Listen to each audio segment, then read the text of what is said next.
Welcome to Tabletop Tommies. I'm Johnny. And I'm Phil.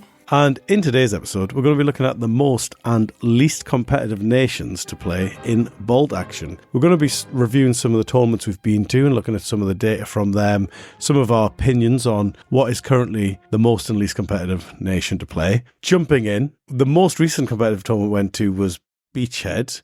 We haven't really done a review of that, so do you want to give a brief summary of Beachhead for anyone who's interested for next year, Bill? So Beachhead it sort of kicks off the calendar in the UK, certainly on the South Coast, in terms of 2-day events. So it was a 2-day event in Bournemouth as part of the Beachhead show, run by Michael Smith, and Alex Bundock was also TOing this year with Michael.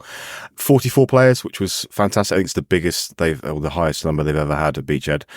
It's competitive, but also thematic. So you could take a generic platoon. You could also take theatre lists if you wanted to. There was a theme, which was Last Stand. You were encouraged to go with that theme. And I think on the whole, quite a lot of people did. Yeah, my Buffalo certainly took a Last Stand. Yeah. Some more than others on this podcast, yeah. And there were some big names there as well. It was the week after WTC. And we had a nice spread of, some of those sort of tournament players that you see a lot in the UK. A lot of people obviously locally to the South Coast, the south of England as well. Yeah, and it was a lot of fun, wasn't it? I've got to say a huge shout out to Mike and Alex because they ran a very smooth tournament. Yeah, it was 44 players. It was fantastic. It was brilliantly well run over the 2 days. Bit of an effort on behalf of the community in terms of bringing tables and helping and so on, get it set up. But once it was up and running, it was fantastic. Yeah, I had a lot of fun.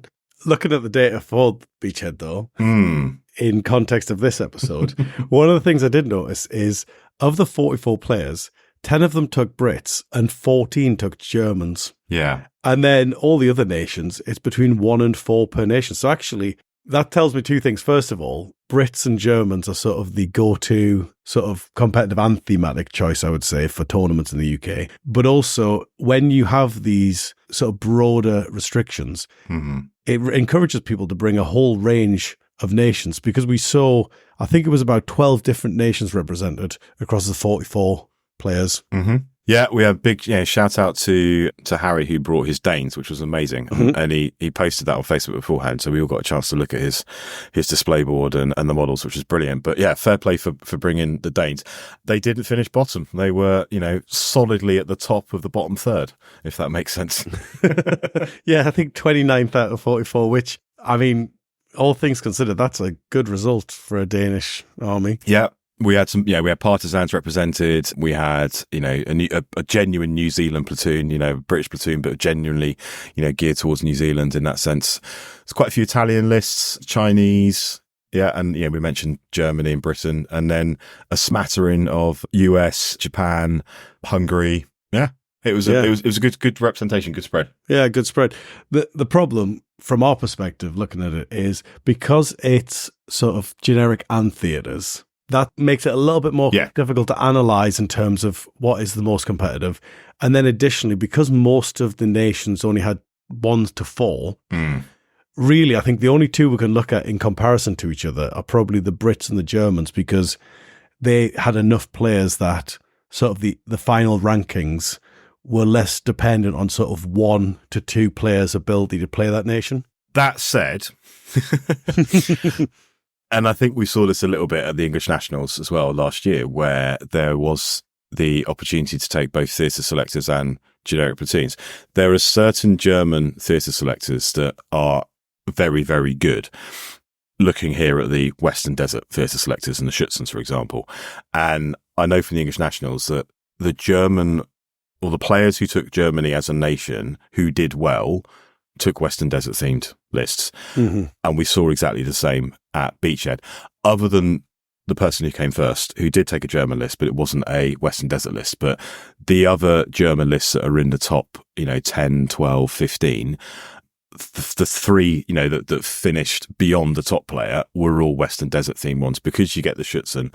In these cases, it was the ones where you can take the extra MG Kubel wagons as part of your armed car choices. So you get quite a decent dice count, all that kind of stuff. So I think with Germany, and that's not to take away from anybody who played Germany and did well at Beachhead, there's certain theatre selectors with Germany, when you start looking at the Western Desert, that do well, particularly when you can't replicate it in a generic platoon because, for example, of the Schutzen squad or the multiple armoured cars you can take in that single slot selection. Yeah. But looking at the actual overall results, the British players finished with an average placing of 19.3 and the Germans finished with an average placing of 21.5. So on average, the Germans were about 2 places behind. So I think we've demonstrated something there that was obvious to most players, that Britain is a slightly stronger nation than Germany in the game of bolt action. On this weekend in February on the South Coast in the UK. Yeah. Well, I think it's something that you could probably demonstrate at most tournaments. I think if you've got a big enough sample, more than 20 players, let's say, your Brits generally will finish higher than your Germans. Yeah, no, that I think that's a fair conclusion. Yeah. Sort of shout outs to individual nations. Paul Wickens brought his Chinese and finished 6th, which shows sort of Chinese are capable of getting in the top 10. Obviously, we got someone who plays them quite a lot there and plays the game quite a lot, so quite a good player overall. But that shows they're capable of getting into the top 10. The other one that's probably worth shouting out is the Partisans, who got a sort of top quarter finish and a top half finish. Now, actually, I don't know if that is worth shouting out. I think it is. And talking to the player beforehand, he was looking forward to Beachhead because there wasn't a restriction on dice. So this player took his partisans to warfare when there was a dice cap restriction. And the partisans work well when you can maximize your dice count in order to be able to do what you need to do in that moment, maybe more so than other nations. So in this instance, because there wasn't that dice cap, the player who took them was looking forward to the fact that he could get it towards 18, 19, 20 or so dice. The reason I was thinking it wasn't worth highlighting specifically is the 2 partisan nations finished 12th and 24th, so it doesn't really tell us much other than what I was thinking is it shows that they can finish in the top half, which means with a little bit of growth, maybe it's a top 10 finish is possible there. The other notable thing is there were only 2 Soviet players, which is notable in itself because actually the Soviets are generally considered quite a strong nation. And they both finished in the bottom half, so 27th and 40th, which is interesting. And it might be a trend we see at other competitive tournaments. Yeah. And we only had 3 Japanese players as well, only one of which finished in the top half. One finished bang on halfway, one was in the top 10, and then one was below. So I did think we would see some more. US wasn't massively well represented either at Beachhead, to be fair. No, it wasn't. And I think it's probably because with the selectors being open, people wanted to lean into that. And the US have a lot of selectors, but most of them are quite generic. And so there's not a lot of there's not a lot of inspirational selectors with like weird, quirky rules. Added to the fact that if you are leaning into the Last Stands theme, the US, just because they joined later in the war, and sort of the war turns, there's probably less Last Stands with the US. So if you are leaning into the theme, I mean, there's still some. But you're probably thinking more Pacific than anywhere else. Yeah. Okay. Final thing of note from Beachhead before we move on was there were 3 Italian players, but they all finished near the bottom of the table, which isn't something we saw at the other competitive tournaments we've been to recently. No. Especially because now with the old Case Blue rules, they're a bit of a formidable fighting force at times. Now, I didn't see the list in their entirety and exactly, but I do know that of those 3 Italian players, they certainly all weren't rocking the Case Blue theatre selectors. So they were having to play with the theatre selector, the national rules relevant to the theatre selector they took. And the 3 players as well, knowing their names, they're not the most experienced of tournament players in the UK. Yeah. And again, this is where only having a few players can really skew the data, because if you only have 2 or 3 players and they all lean into the theme, or they all sort of come from the same club, or they all have a similar level of experience, they're all going to get a very similar result.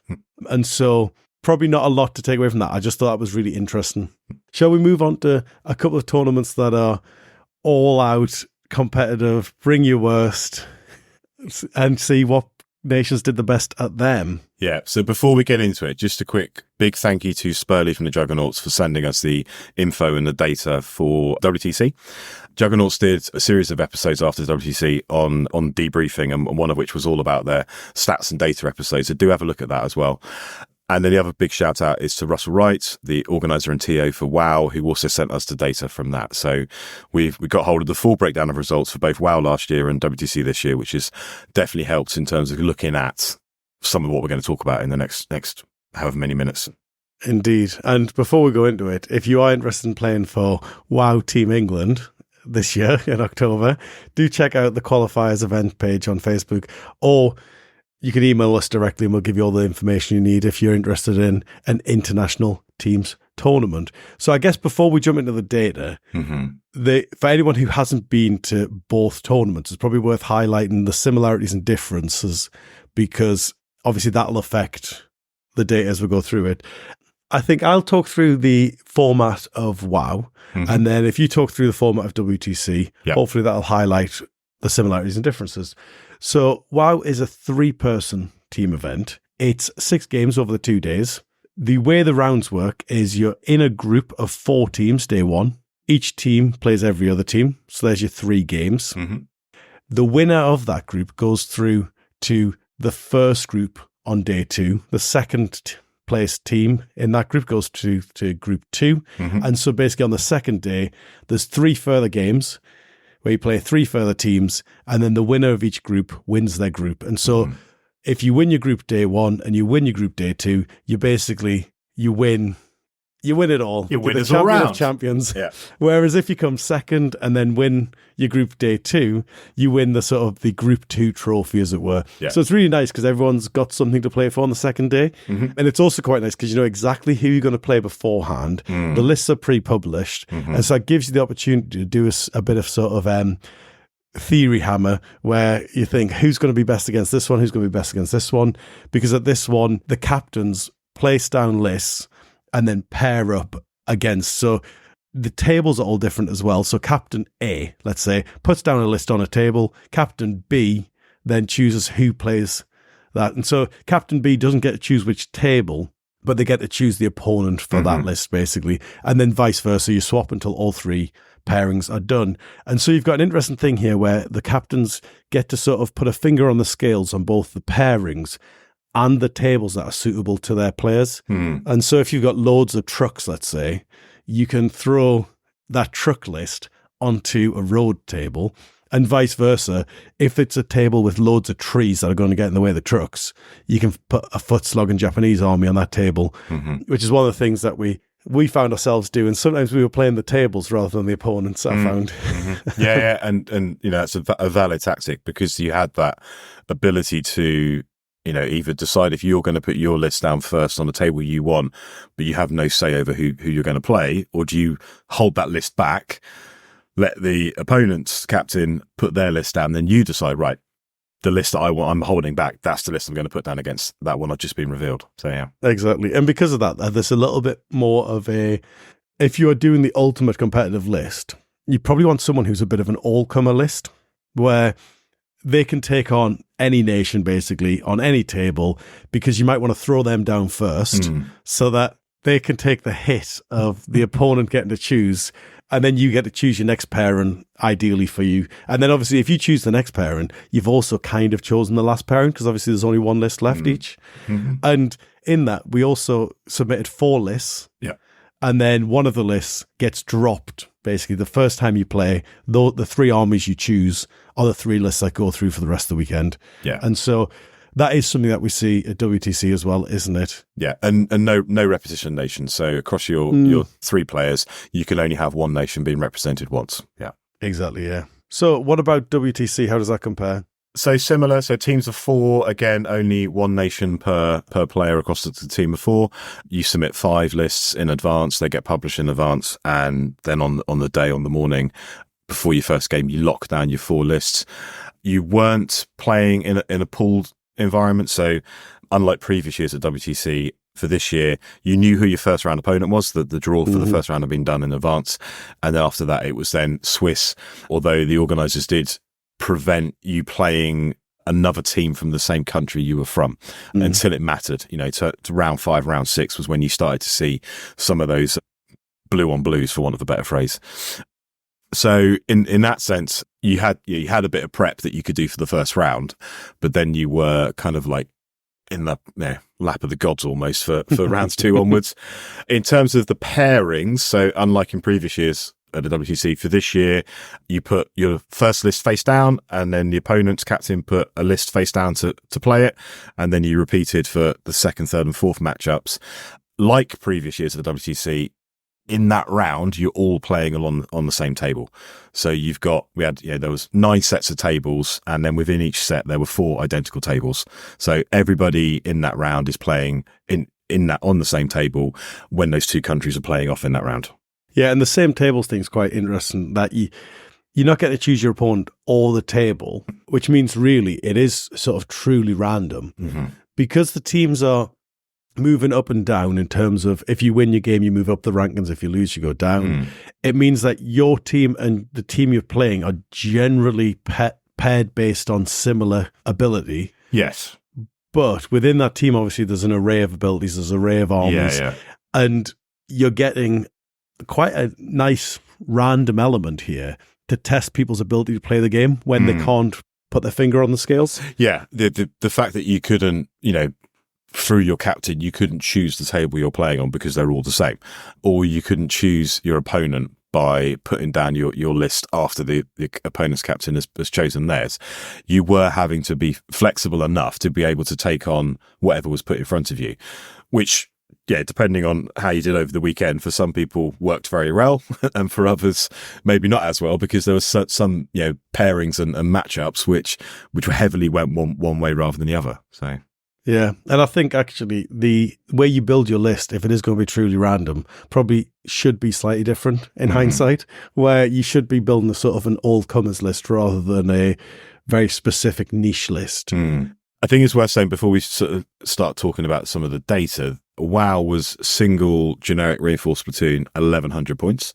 WTC was double generic, although there were some units not allowed. Or put it the other way, it was double generic, and there was a list of stuff that you could take.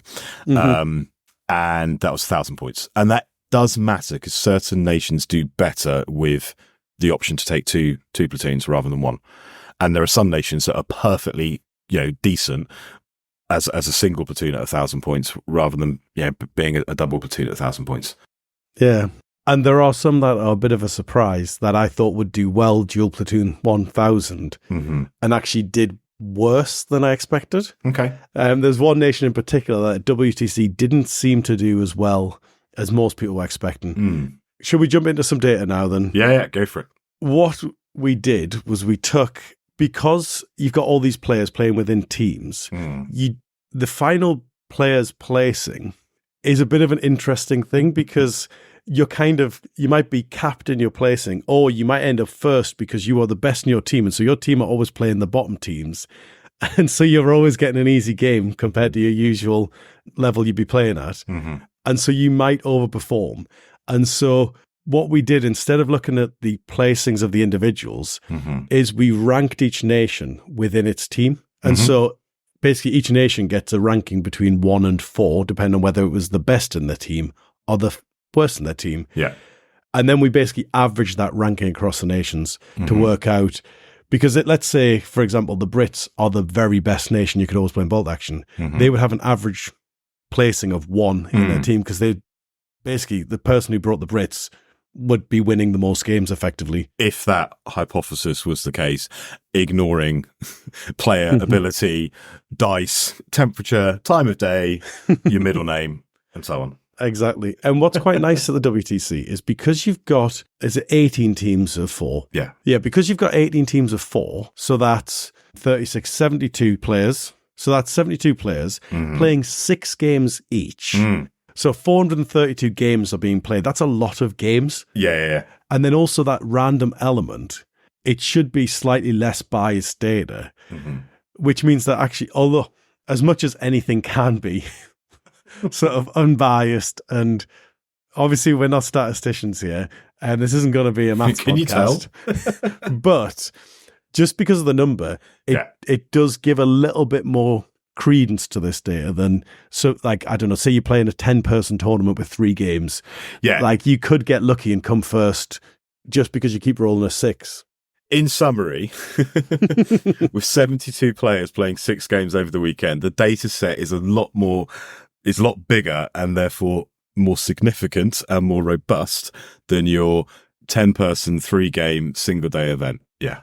So, Phil, all of that said, on average, which nation came highest in their team? I mean, surely it's going to be Brits and Soviets because they are the 2 strongest nations after all. Well, maybe it's Japanese. And Japanese, yeah. Yeah. So was it? No. So, interestingly, when you took all of the nations played across the 4 players, across the 16 teams, the German came out as the strongest nation. Yeah, they just pipped the Brits to the post, though, didn't they? So their average was 2.125. So 1 being the best you could get, 4 being the worst. Brits got 2.143.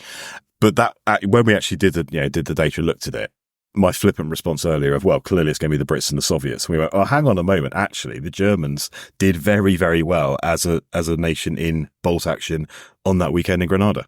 Surprisingly so. And diving down to sort of like the individual results, the Brits mainly finished second in their team. Yes. So of the teams, of the 14 teams that we've got data for here, 3 Brits finished first in their team, 8 finished second, and then you had 1/3, 2 second. Two last. And the Germans actually have a very similar sort of layout, but because there's less of them in second, they just skew towards. So of the 8 German players we've got here, 2 of them finished first, 4 of them finished second, and then 1-1 for the last 2 places. And so very similar sort of set of results where they weren't guaranteed to be best in their team, but they were guaranteed to finish in the top 2. Mm-hmm. Well, not guaranteed, but they had a very strong chance of finishing in the top 2 in their team, which goes to show that actually they're both very competent forces. Mm-hmm. But because we see the competitive players play Germany slightly less, it does make you wonder if the Germans could actually be even better. If some of those more competitive players picked up the mantle and really pushed on with the Germans. Yeah, potentially, yeah. Equally, it may be the inverse, where we've got some British players who aren't usually British players and have adopted the Brits for the competitive environment because they know that they're a really good competitive nation. Choice, yeah. And so, but equally though, because they're so close, it shows you that actually there's probably less in it than you would imagine. Yeah, certainly you are. You know, if you listen to the noise and the chatter out there, you put someone straw poll kind of thing, put someone on the spot, people are going to turn around and go Brits, Soviets, and then it's like, well, Japanese maybe, US maybe, Italians rising stars. You don't hear Germany being mentioned, in that same breath as the first sort of 3-4 nations we just mentioned. So. No, and I think also not being able to choose your opponent here has probably helped quite a bit. And because if you do get paired Germans against Brits, the Germans aren't planning to get close to you Gurkhas. You've got the same tricks. You've got the same sort of big Dakar tank. Mm-hmm. Here, the Brits were allowed a multi-launcher. The Germans have the same option. You're playing very similar nations against each other. And really, the only disadvantage for the Germans is the fact they haven't got the free unit. Yeah, and when they don't have an out-and-out assault unit, in the way that the Brits do, obviously the Japanese do. You can have, tasty fanatics in Italians. You can have some pretty tasty Soviet assault units and so on. So they don't have a sort of like an out and out assault unit like other nations do, to be fair. But I think that's helpful if your Brits and Germans face off, because I think challenging the Gurkhas, exactly, challenging them in close quarters is the last thing you want to be doing, really. And so, the fact that you haven't wasted points on a close quarters unit means you've spent the points on more long range stuff, which means your Gurkhas have a harder time getting in. Yeah, I know my highly scientific survey of me, of the 2 British players, or the 2 players playing Brits that I played, in both games, neither me or my opponent wanted to get in close and have a Gurkha off, because that's the last thing you want to do. Absolutely. So it's just a great way to allow chance to decide the game, isn't it? Yeah. But, I mean, you mentioned the Soviets, so surely the Soviets must be third then. No. No fourth.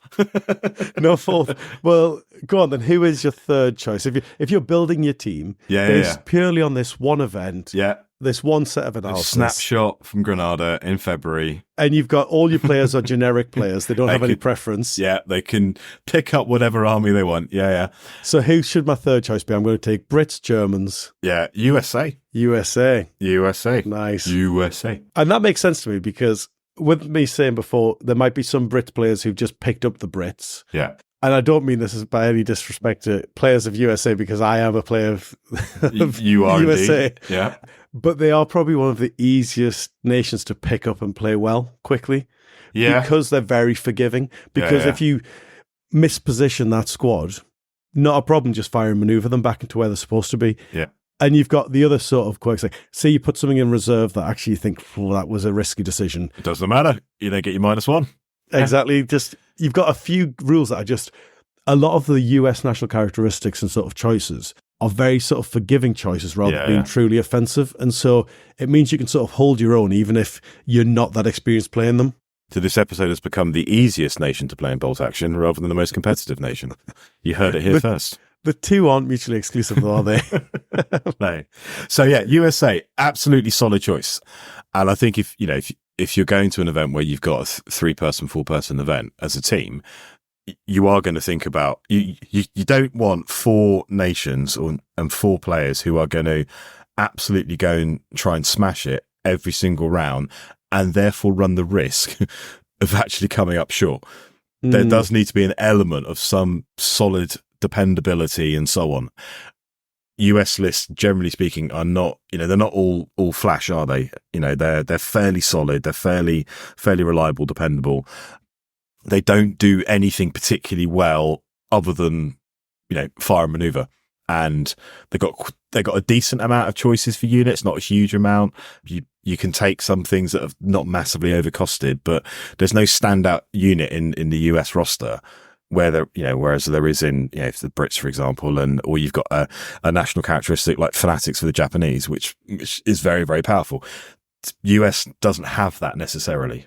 The thing that makes them a good counter as well, in the same way the Germans are a good counter, is they do have a lot of the same tricks. Yeah. And so they can take that Stuart as well. Yeah. And actually they can one-up your British Stuart by being recce. And so they can rush around the corner at the end of a turn. And then if they don't get the first dice, they can rush back. And then they've still got the multi-launcher option.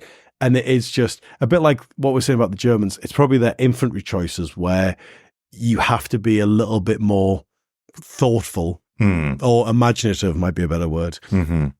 Or just accept that you have a restricted roster to choose from, unlike other nations where the Soviets, for example, where if you can imagine it, you can probably take it as an infantry unit. There's some permutation out there that you can do. So yeah, the US ones tend to be good at a single thing. So whereas your Gurkhas are good at both holding objectives and pushing into someone's face, the US ones tend to have like one quirk that they're good at. So they can have a stubborn unit, but it's not especially good in close quarters. They can have a shooty unit, but it's not that survivable. They can have, and so like the Rangers, for example, are great at rushing forward, but they don't have a lot of combat ability. And so that might not be the best decision for them.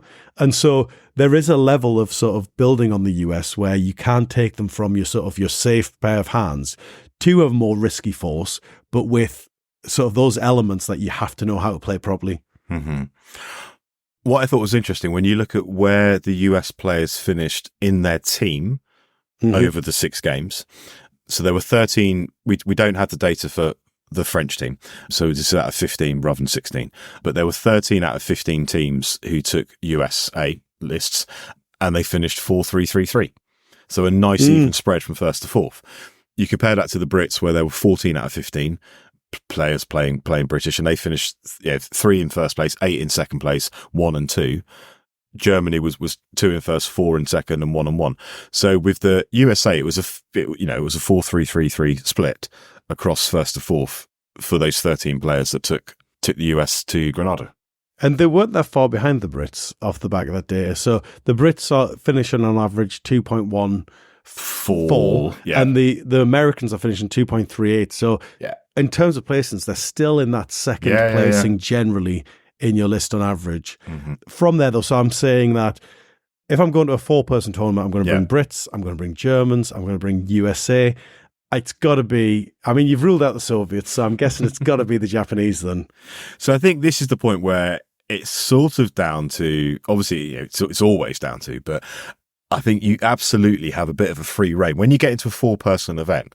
And if you look at some of the individuals who did well with in terms of their overall placings and the nations they took, and you look at who that fourth or what that fourth country was in each team, you've got Italy doing very well, you've got Poland doing very well, you've got Chinese doing decent amounts of work. You got the French doing well, Netherlands doing phenomenally well. The one Netherlands player, shout out to Felix, and recently put on Facebook a link to Reddit where he'd written up his Dutch adventure, which is really, really interesting. So there are some really strong performances from nations that are only appearing in 1s and 2s, but the players are comfortable playing them and doing well at them.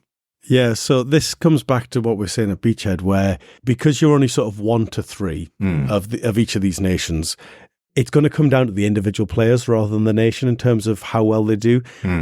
So Italy, for example, had 1 player come second in the team and 2 players come third in the team, which gives them a nice sort of 2 2/3 finish, effectively.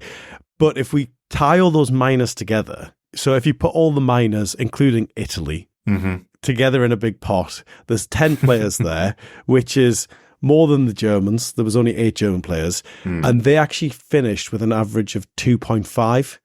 So we've got sort of Brits 2.15, Germans 2.125, US 2.38, and then if you've got a good player of a minor nation, yes, that might be a good one, especially if we do see a return to captain's pairing. More of a pairing. Yeah. You can use that as your sort of... It's a bit of a wild card, isn't it? Yeah, your loose cannon list where they might know how to play it, they might not. It might catch someone off guard. So choosing your if your fourth player plays a minor nation reasonably well, that might be a good shout. But if you don't want to choose a minor, then who should you pick instead? Again, based on 1 weekend in Granada in early February, you're going to pick Japan. Yeah. So 8 players like with Germans. Yeah. But an overall finish of 2.6. So a little bit behind. But I mean, still in that second slot generally on average. Yeah. What's funny though is none of them actually finished in the second slot. No, it was either first or... third and fourth, or more often fourth, So, which does sort of leave the elephant in the room, which is the Soviets, and I get elephant in the room maybe is a strong phrase to use, but over the weekend, when you look at the data, they really didn't do very well as a nation in bolt action. You had 2 players who finished first in their countries, their teams with Soviets.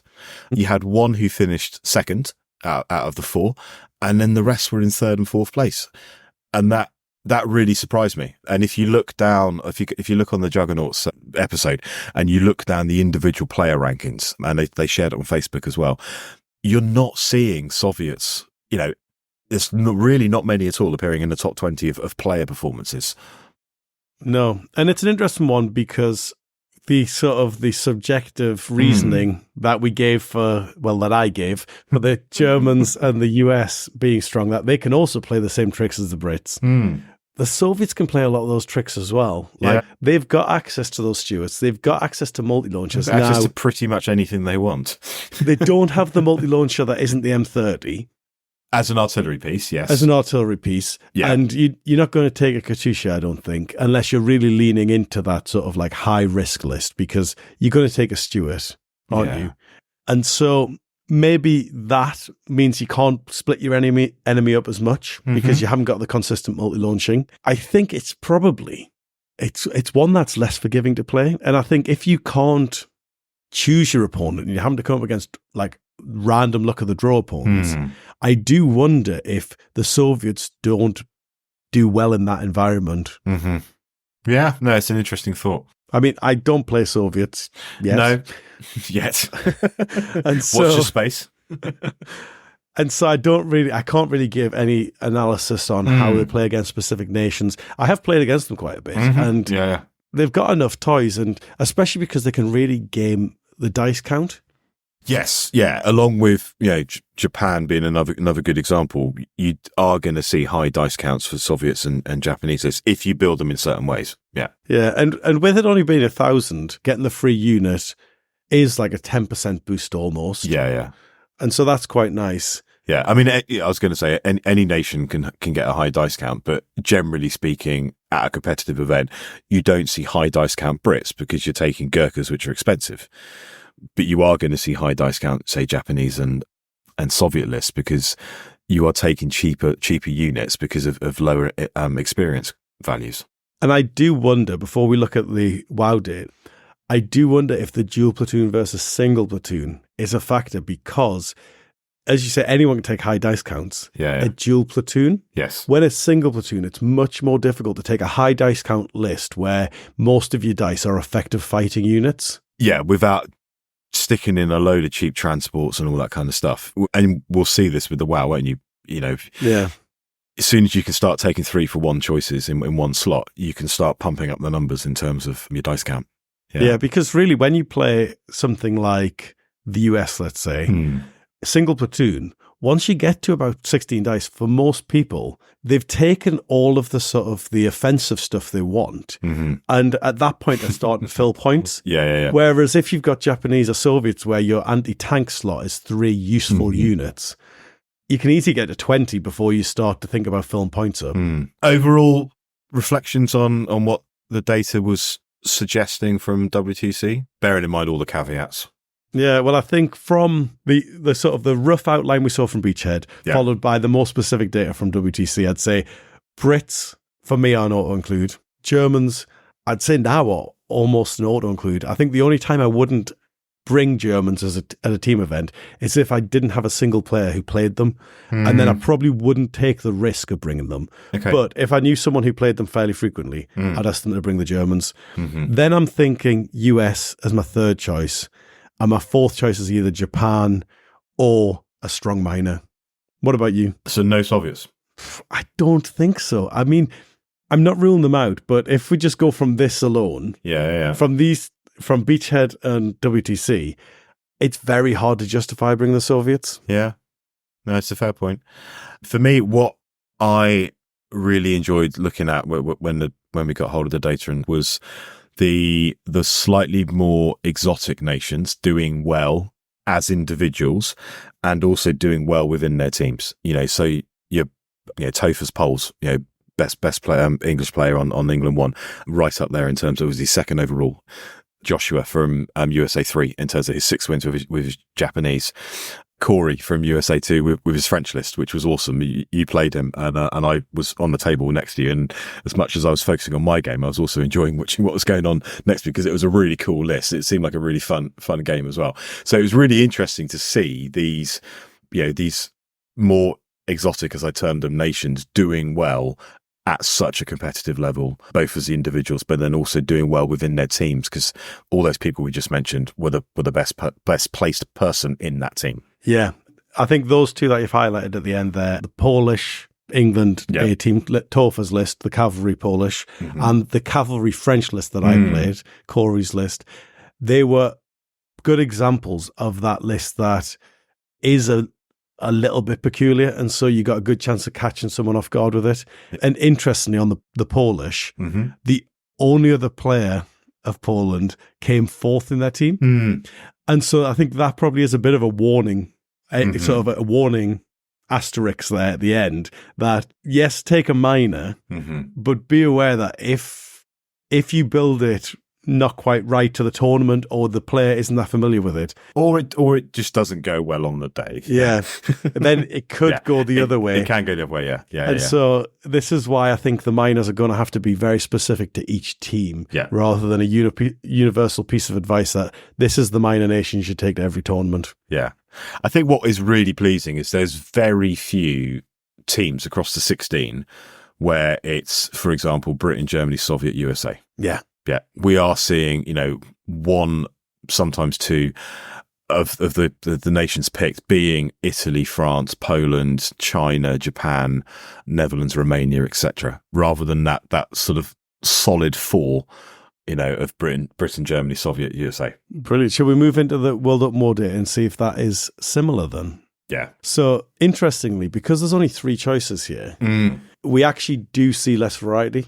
Absolutely, yeah. Yeah. I think also because the other thing that led to that is at WTC, you've got a lot of duplicate teams. So like England brought 3 teams, Denmark brought 2 teams, Sweden brought 2 teams, etc. It means your second team might be bringing more of a fun selection. Yeah, true. Whereas we had more limited numbers of teams. Yeah, there was a greater spread of countries represented across the 16 teams. There were so there were 5 countries that brought 2 teams. Yeah, and importantly, no one brought a third team, because often the third team is often sort of the people who are most recently into the game. Yeah, and they're coming for the fun of it, bringing the fun that's just inspired them recently. So because of that, we see less variety in the nations. And so we had Brits, Germany, Japanese, Soviets, US, and we had one player bring Hungary. Yeah.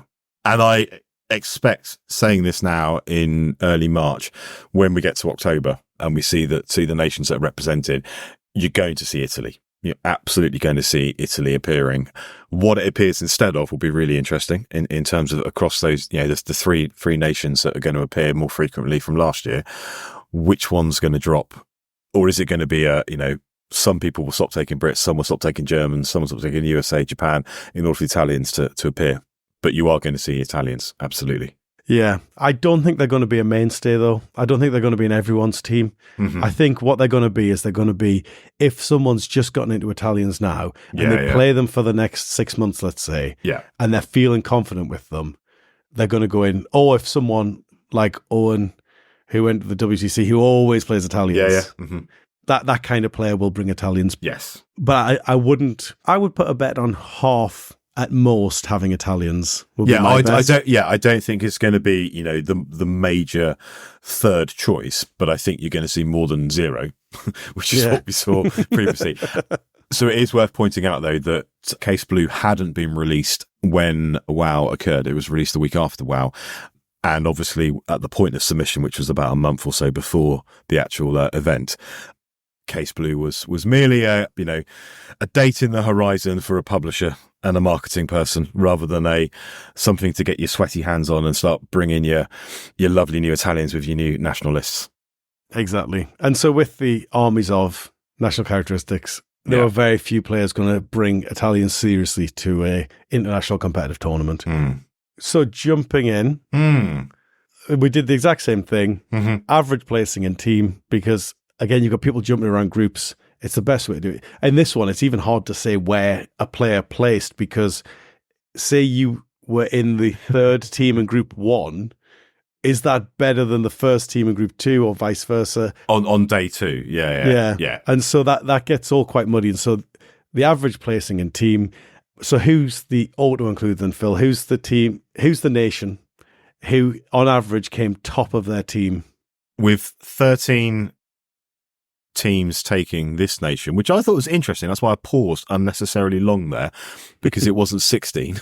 With 13 teams taking this nation, it was the Brits. Of across the 3 players, 7 of those British players finished first in their team, 4 finished second, and 2 finished third.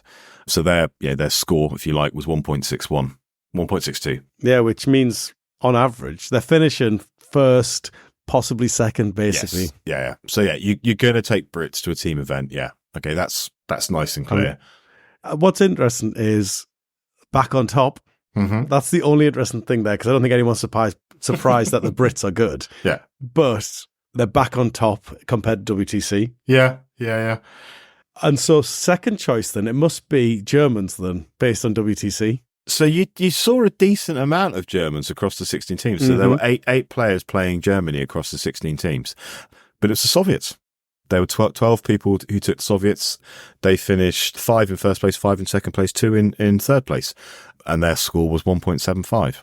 So more second place than first place, but still very, very solid. Yeah, so that is very different to the WTC finish, which I don't know what to take away from that. Maybe as I said earlier, the fingers on the scales, or maybe it's the single platoon.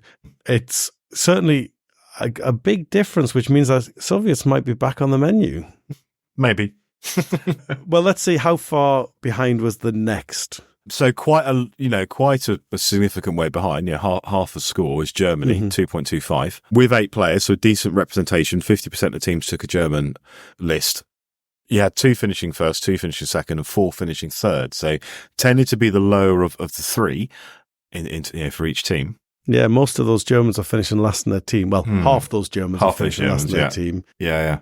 And so not looking very convincing on this one. Yeah. But again, you're down to the single platoon. Mm-hmm. You have increased the points slightly to 1,100 this time. Yeah.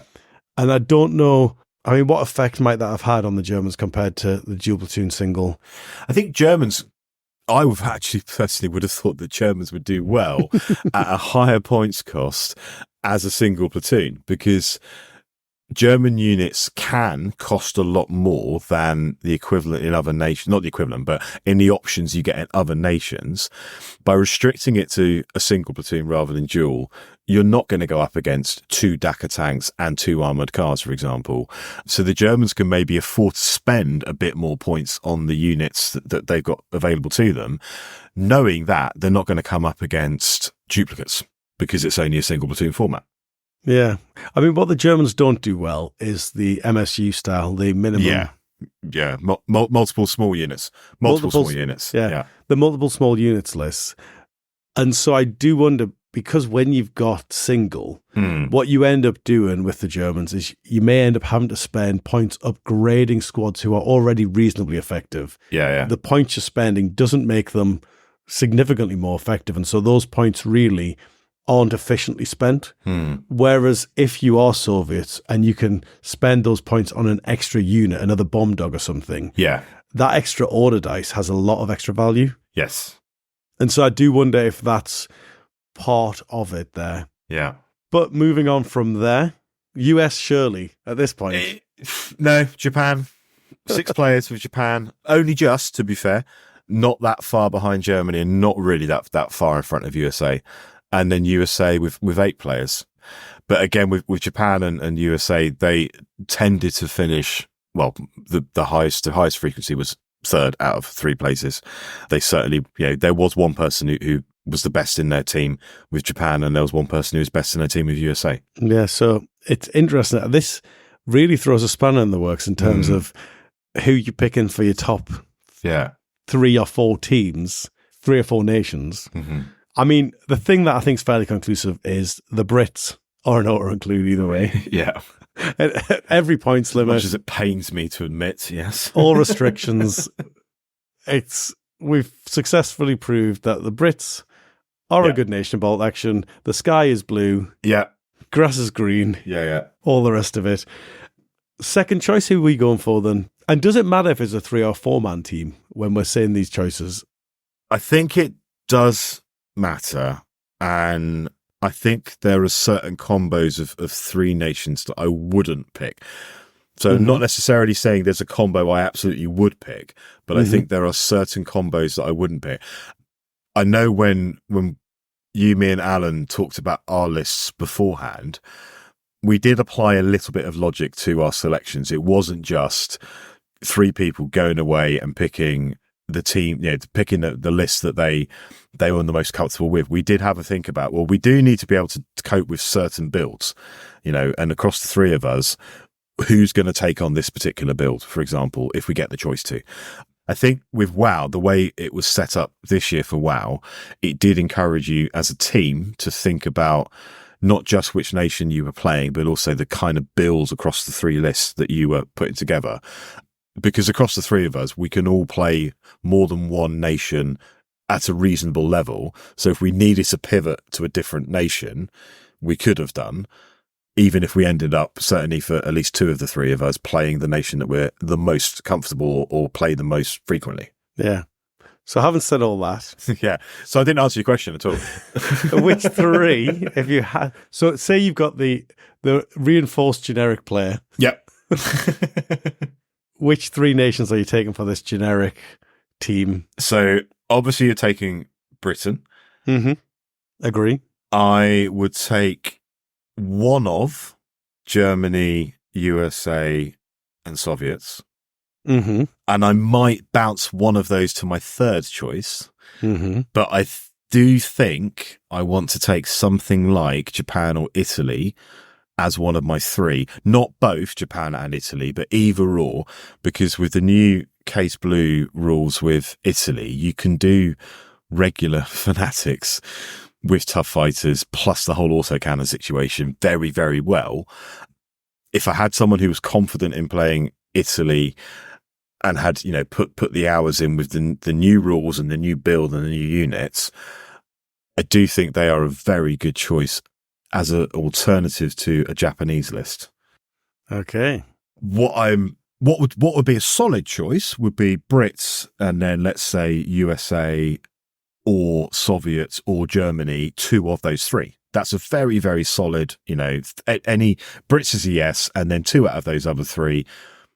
But there's no spark there on paper. The spark's going to come from the selection, the units, and the player. There is a spark with a Japanese list or an Italian list, I think. Yeah, I think your Brits are like your anchor. They sort of ground the whole team. Mm-hmm. You can put them into a fight where they can play for a draw. Yeah. Or yeah. like you put them up against the hardest opponent list because they can take the punch because they've got all those stubborn units, etc. Yeah. They can take that punch. I'm then thinking you probably want two nations that can go out and like fight for the win after that. Or you could have another nation that's really playing for the draw. And then your third nation is your loose cannon. Yeah. But then I think tactically what you basically want to be playing for the win, I think. If you're not playing for the win, you're going to end up mid-table. So I suppose there's a mindset there. Do you just want to do reasonably well? Or are you going hell for leather, let's get the win every time? And I think if you go into an international competitive tournament, you want to be playing for the win, don't you? And so actually take my Brits and then my other two. I think I'm going to throw the Soviets in. Okay. I mean, it's contingent on this one, how well I know the player can play the Soviets. Mm-hmm. So I wouldn't just throw the Soviets to someone who's never played them and say, they're a good nation, off you go. But if I know someone who's playing Soviets well regularly, I'm going to tell them to bring the Soviets, I think. Okay. And then the third choice, it's a tough one because the rest of them are all very close to each other, really, from this choice. I mean, if we go back to the WTC, then you would be looking at Germany. But for me, with you saying there's no spark, for me, the Germans don't really have a spark. I think they're a good... Again, I think you need the person to know how to play them for the win. Yeah. Because I think they're a hard one because they don't have a unique selling point. You have to know how to play them for the win. And so that's going to be contingent on the player. But I think if I'm just going for the generic, I'm probably going to throw in the Japanese, I think, is my third choice. Just because, again, they can play for the draw because they're all fanatics. If you just need them to go down and hide, they could do that for 6 turns all day long, couldn't they? Yeah. And so, I'm thinking Brits, Soviets, Japanese is my three. So I don't know what our conclusion is from all that analysis, other than Brits are an auto-include.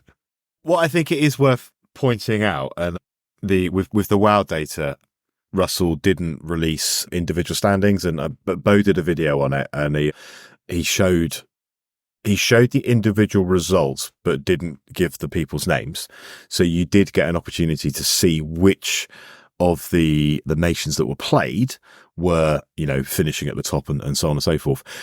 Where I'm going with this is that if you look at the top 10 for WTC and you look at the top 10 for WoW, for example, individual players and the nations they played, it's not Britain. Yes, they are a very, very strong competitive nation. They're not an auto win. They may well be an auto include in a team context, but they are not an auto win by any accounts at all. WoW, certainly a lot of the people who finished first in their team of 3 were playing Brits. That is true. Wasn't necessarily the case in the WTC data across the team of 4. And I think I'm making this point as someone who plays Brits a lot.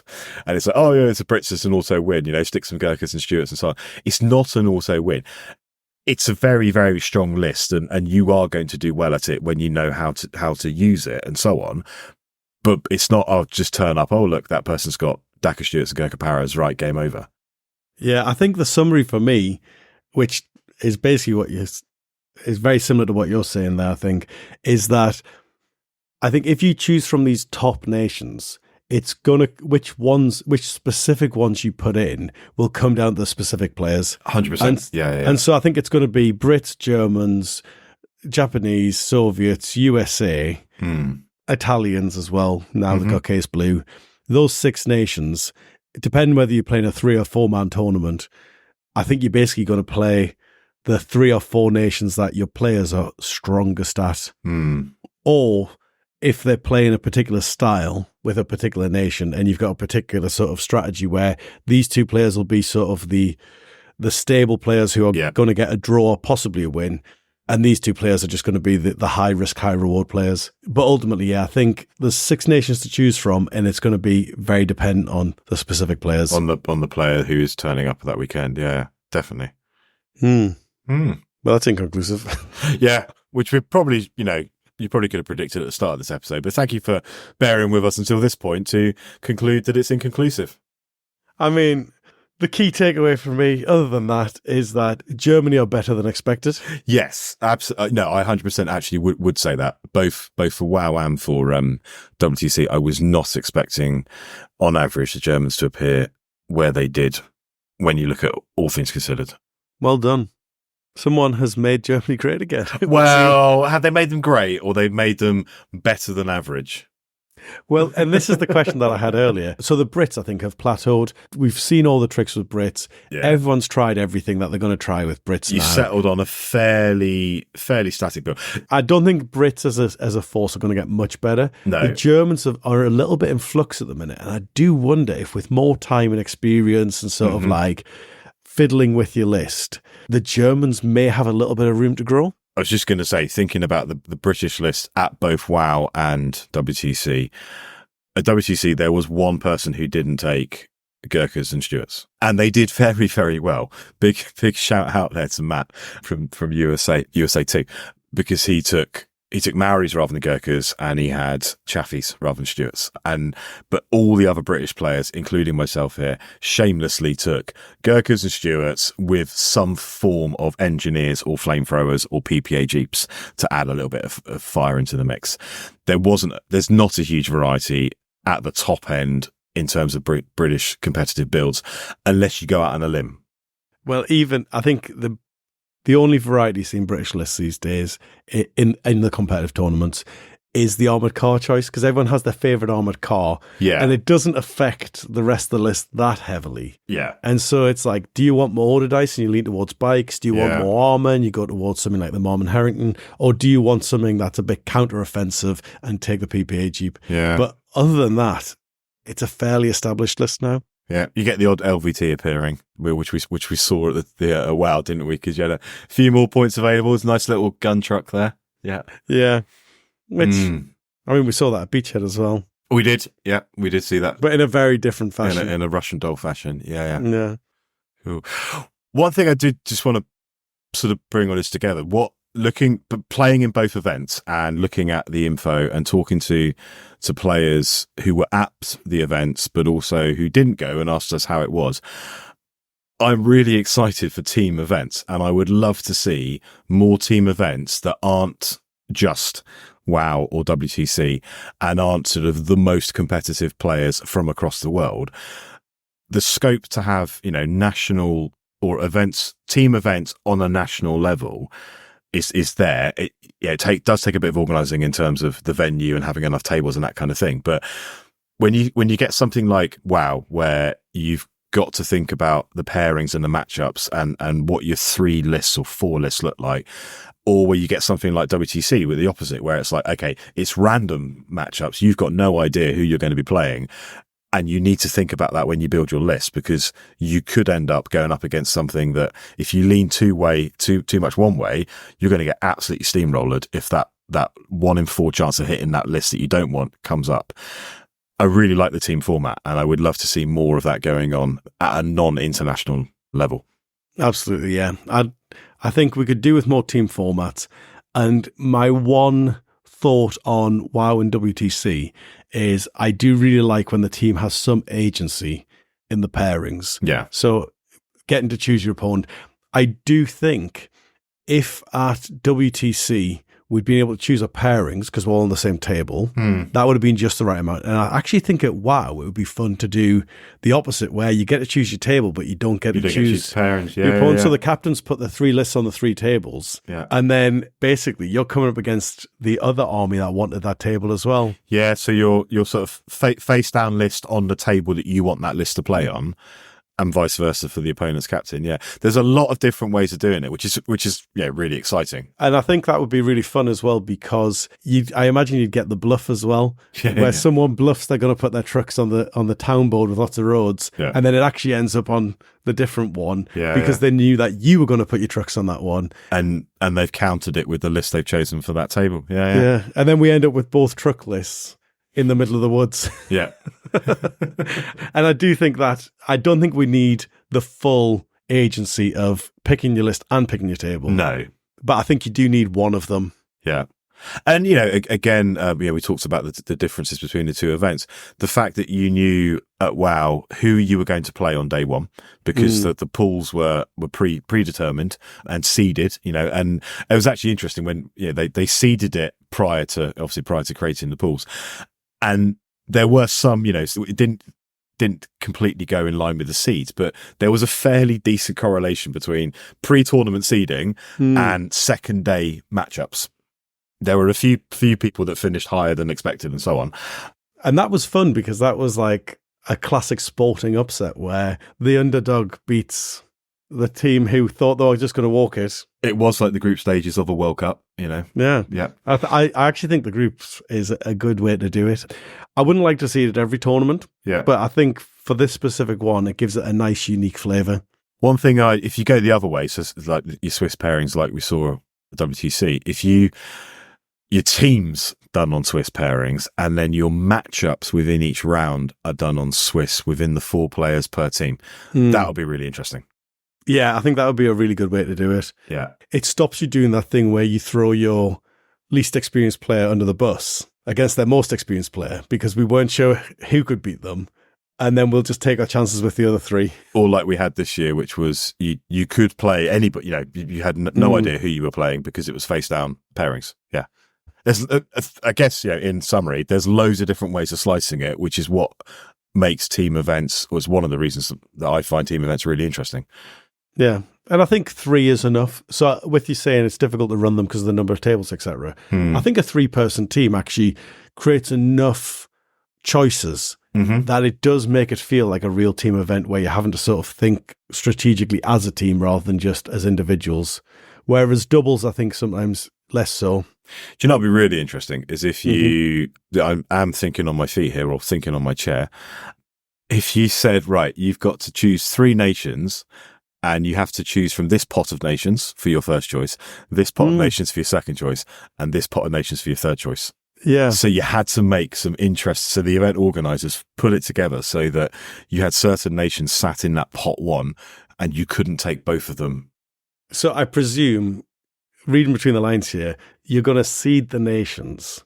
And so the best nations are going to be in one pot. So your Brits, Soviets, Japanese, US, let's say, are pot 1. Pot 2 might be Germany, Italy, Finns, Chinese. Like, are you going to seed your nations, or are you going? Or because otherwise, I think if you keep those strong nations apart, we're just no. So, I don't think. I am literally thinking about this as I talk. I'm not suggesting that you put the 4 strongest nations in the same pot and you can only pick one, because I think that's too restrictive. But you might make an either or choice. So your choice 1 is either or, and you put 2 traditionally, perceived strong nations together. Right, go and work that one out, Captain. And then you might put 2 or 3 together in your second pot, and then you might then have anything you want from what's left in your third. I don't know. Yeah, I actually quite like the idea that you can only take one of the top nations and then one of the and I think if I was doing it like that, I think the top group for me would be Brits, Soviets, Japanese, pick 1. And then it would be US, Germans, Italians, pick 1. And then the minor ones, I think I'd have to look at how they've done historically over tournaments. I think that's a really interesting choice. If you can only have one of Brits, Soviets, or Japanese, Yeah. I was being a little bit cautious because I'm thinking about players and how many armies they've got and the availability they might have to play certain armies. And so you make it too restrictive and you either create a situation where a good player is taking a nation they're not familiar with or as familiar with because they've been chosen on the basis of they are a good player, but they're having to play a nation that they're not as familiar with. Or they may just not have access to that nation because they haven't, that army, because they don't own it. And it's a lot of money, time and resource to buy it, paint it, play it, get ready for that next big event. Yeah. But again, that's part of building your team, isn't it? Where you are looking at who has what and who's happy to play what, because we can lend each other armies. And who plays well as that nation. Yeah. Yeah. So many different options. Whoever said bolt action was getting stale? Just create a team event and muck around with the restrictions. There you go. Yep, we'll see you there. So if you're heading to a competitive tournament, hopefully that's been useful if you are aiming to go all out and play for the win. Otherwise, I hope it's been entertaining. If you were hoping for detailed, high-level statistical analysis, we're really sorry that didn't happen. Please do share, like, and subscribe. And it's ta-ta for now from me. And it's ta-ta for now from him. Ta-ta. Ta-ta.